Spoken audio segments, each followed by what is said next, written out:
MSCD course में आप कुछ दवाओं के साथ प्रैक्टिस कर सकते हैं, लोगों की सेवा कर सकते हैं, न कि एक मेडिकल स्टोर चला सकते हैं। आज बहुत से लोगों के मन में ये भ्रम बना हुआ है और बहुत से संस्था के द्वारा ये गुमराह कर दिया जाता है कि आप सीएमएससीडी कोर्स कर लेंगे तो आप जो है मेडिकल स्टोर चला पाएंगे, आप बड़ा सा हॉस्पिटल आप खोल सकते हैं। इन तमाम तरह के दावे किए जाते हैं।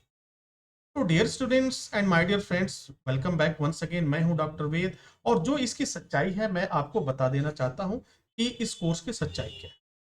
इस कोर्स की सच्चाई के बारे में अगर मैं आपको एक नज़र में बात करूं तो यह एक प्राथमिक चिकित्सा सेवा है। यानी फर्स्ट एड की जो बात होती है वह प्राथमिक चिकित्सा देने की एक पढ़ाई होती है जिसे डब्ल्यूएचओ के द्वारा डिजाइन किया गया। डब्ल्यूएचओ ने जो कोर्स डिजाइन किया ये कोई जरूरी नहीं है कि हर देश उसे फॉलो करे, हर देश उसे माने, हर देश उसे मान्यता दे। लेकिन पूरी दुनिया में जितने भी देश पाए जाते हैं वे देश ये चाहते हैं कि हमारे यहाँ का मेडिकल इंफ्रास्ट्रक्चर जो है और सुविधा वो अच्छा हो। भारत में आज भी आप जानते हैं कि बहुत से दूर दराज के क्षेत्रों में मेडिकल की सुविधाएं नहीं पहुंच पाती हैं। आज भी लोगों के पास वो सुविधाएं नहीं है और लोग मेडिकल सुविधा के अभाव में उनकी जान तक चली जाती है। उस परिवेश में सीएमएसईडी एक वरदान साबित होता है। सीएमएसईडी कोर्स भारत में भी चल चल रहे हैं और कई स्कूलों के द्वारा, कई कॉलेज के द्वारा, कई संस्थानों के द्वारा संचालित किया जाता है, जिसमें से कई कॉलेज ऑथेंटिक हैं, सही हैं और कुछ ऐसे कॉलेज हैं जिन पर प्रश्न चिन्ह लगा हुआ है। तो आपको सबसे पहले ये जान लेना है कि सीएमएसईडी कोर्स करने के बाद आप क्या-क्या कर सकते हैं। देखो, सीएमएसईडी आप तभी करिए जब आप किसी न किसी डॉक्टर के साथ रह के कुछ दिनों तक प्रैक्टिस कर चुके हैं।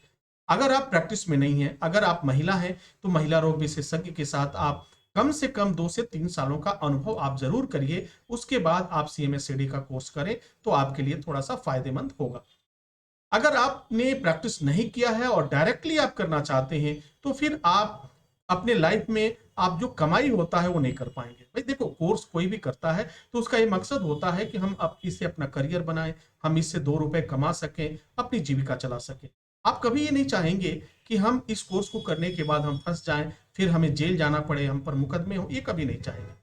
तो जब आपको सही जानकारियां रहेंगी, जब आपको हर एक चीज की अच्छी जानकारी रहेगी, तो आपको कोई प्रॉब्लम नहीं होगा। आप बखूबी आप कर पाएंगे और बगैर किसी डर के आप अपनी प्रैक्टिस कर पाएंगे।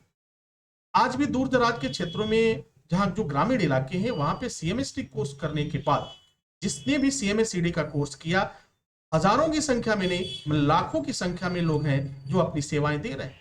लेकिन अगर आप ये चाहें कि सीएमएससीडी कोर्स करने के बाद आप मेडिकल स्टोर आप चला लेंगे, मेडिकल स्टोर खोल लेंगे, तो ये संभव नहीं है। मेडिकल स्टोर के लिए कुछ नियम्स होते हैं, कुछ रेगुलेशन होते हैं और उसे वही संचालित कर सकता है जिसे कम से कम डी फार्म और बी फार्म की डिग्री उसके पास हो, या फिर वह एमबीबीएस डॉक्टर हो। एमबीबीएस डॉक्टर को ऑथोराइज है, वो अपने अंडर में एक जो है मेडिकल स्टोर संचालित करा सकता है। तो इन बातों को जानकारी रखना आपके लिए काफी कारगर है, वो कारगर होगा, जरूरी होगा, ताकि आप कहीं पे आपके लिए कोई दिक्कत ना हो, आप परेशान ना हो। उम्मीद करता हूँ यह जानकारी आपके लिए फायदेमंद साबित होगी। यदि आप भी किसी डॉक्टर के पास प्रैक्टिस कर रहे हैं, आपको एक इंडिविजुअल सर्टिफिकेट चाहिए, या फिर आप अपने ग्रामीण क्षेत्रों में अपनी सेवा देना चाहते हैं, उस समय सीएमएससीडी का कोर्स आपके लिए काफी फायदेमंद साबित होगा और आप इस कोर्स को करने के बाद अपनी सेवाएं दे पाएंगे बगैर किसी रोक टोक के। कहीं कोई दिक्कत नहीं आएगी। यह कोर्स आप ऑनलाइन मोड में कर सकते हैं। 2 साल के कोर्सेज होते हैं और जिसमें 4 सेमेस्टर आपको पास करने होते हैं। 4 सेमेस्टर पास आउट करने के बाद आपको सर्टिफिकेट मिलता है, आपको मेंबरशिप मिलता है और उस आधार पर आप प्रैक्टिस कर सकते हैं। ना तो आपको डीआई परेशान करेंगे और ना तो आपको सीएमओ परेशान करेंगे।